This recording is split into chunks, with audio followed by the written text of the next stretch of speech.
Ji, Assalamu alaikum, dear students. In the name of Allah, the most compassionate, the most merciful. Computer science and entrepreneurship computer की 9th की जो new book है उसको हम जो है वो लेक्चर वाइज हम पढ़ रहे हैं। तो कंप्यूटर साइंस का पहला चैप्टर हम रीड आउट कर रहे हैं, जिसमें हम फर्स्ट लर्निंग आउटकम को अभी तक हम जो है वो लेके चल रहे हैं। The first learning outcome is general system theory, its types, objectives, components and interactions. तो लेक्चर नंबर 1 और 2 में हम इसको डिटेल में देख चुके हैं। आज हम पढ़ेंगे जी what is system theory. System theory क्या होती है जी, आज हम इसको डिटेल में देखेंगे। Branch of science that deals with complicated structures. एक साइंस की एक ऐसी ब्रांच है जो कॉम्प्लिकेटेड स्ट्रक्चर्स के साथ जो है वो डील करती है। Living organisms. अब लिविंग ऑर्गेनिजम्स के अंदर हम पढ़ेंगे जो ह्यूमंस हैं वो किस तरह से जो है वो सोसाइटी के साथ रिलेट करते हैं। And the science is known as system theory. Science की एक ऐसी ब्रांच जो कॉम्प्लिकेटेड स्ट्रक्चर्स के अंदर काम करती है लिविंग ऑर्गेनिजम्स के साथ, that relate the human with society. इसको जो है वो हम सिस्टम थ्योरी कहते हैं। बेसिकली जो हमारे पास सिस्टम थ्योरी है ये इंटरप्रेट हमें करती है किसको, एग्जिस्टिंग वर्ड को विद डिफरेंट वेरिड पर्सपेक्टिव्स। अब हमारे पास जो एग्जिस्टिंग वर्ड है उसको वेरिड पर्सपेक्टिव्स का मतलब ये है कि हम उसको मुख्तलिफ पहलू से किस तरह से देखते हैं। How the different systems and सब सिस्टम्स ऑपरेट, किस तरह से जो है वो सिस्टम्स और सब सिस्टम्स जो है वो ऑपरेट करते हैं, किस तरह से जो है वो काम करते हैं, इसको हम देखेंगे डिटेल में। हाउ दे आर इंटीग्रेटेड, किस तरह से जो है वो सिस्टम्स आपस में इंटीग्रेट हैं, किस तरह से। How they are grow and how they change with the time, किस तरह से जो है वो सिस्टम ग्रो करते हैं और किस तरह से with the change of time किस तरह से वो चेंज होते रहते हैं।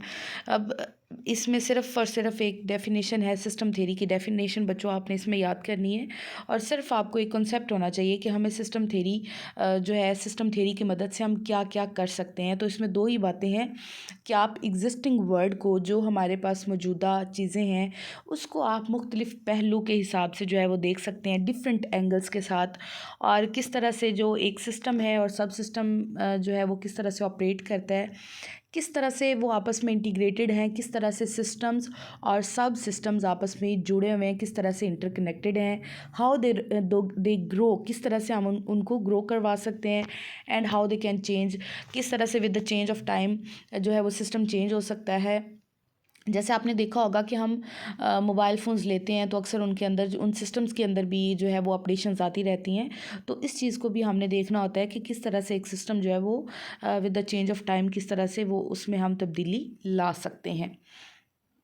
So the next paragraph is systems can be observed at all levels of existence starting with the levels of nature। अब हम डिफरेंट लेवल्स के बारे में पढ़ते हैं, जैसे नेचर उसकी क्या है उस सिस्टम की, and going all a base level of systems designed bye humans, और किस तरह से एक सिस्टम को ह्यूमंस जो है वो बना सकते हैं, जनरेट कर सकते हैं, किन लेवल्स पे ह्यूमंस उनको देखते हैं। सो इस पैराग्राफ के अंदर हम दो बातें देखेंगे, एक तो नेचर वाइज और दूसरा उसको किस तरह से designed bye humans. These can be physical objects. अब ये हमारे पास कोई भी फिज़िकल ऑब्जेक्ट हो सकता है, कोई भी फिज़िकल हमारे पास सिस्टम हो सकता है, such as car, processes, universities admission process, और abstract objects such as mathematical formula. Thinking about how systems operate help us better understand how they need to be developed and nurtured across different disciplines like computing, biology, engineering, and social sciences. So basically, in this section, basic concepts will be introduced to emphasize fundamental concepts and principles. मैं आपको already इस चीज़ के बारे में inform कर चुकी हूँ कि ये जो हमारे पास सिस्टम थ्योरी है जस्ट इसका एक इंट्रोडक्शन है, इसमें कुछ भी बच्चों ऐसा रट्टा मारने वाला नहीं है। इसको आपने सिर्फ अंडरस्टैंड करना है कि इसके अंदर हमारे पास क्या क्या चीज़ें जो हैं वो हमने पढ़नी है, कौन कौन से सिस्टम्स को रीड करना है, किन सिस्टम्स को हमने नेचर वाइज पढ़ना है, किन को ह्यूमन कॉमन के लेवल पे हमने उनको पढ़ना है। तो इसमें आप जो है वो पूरे पैराग्राफ में एक सिस्टम थ्योरी की डेफिनेशन याद कर लीजिएगा। बाकी जो है वो इस तरह से कुछ भी इसमें रट्टा मारने वाली बात नहीं है।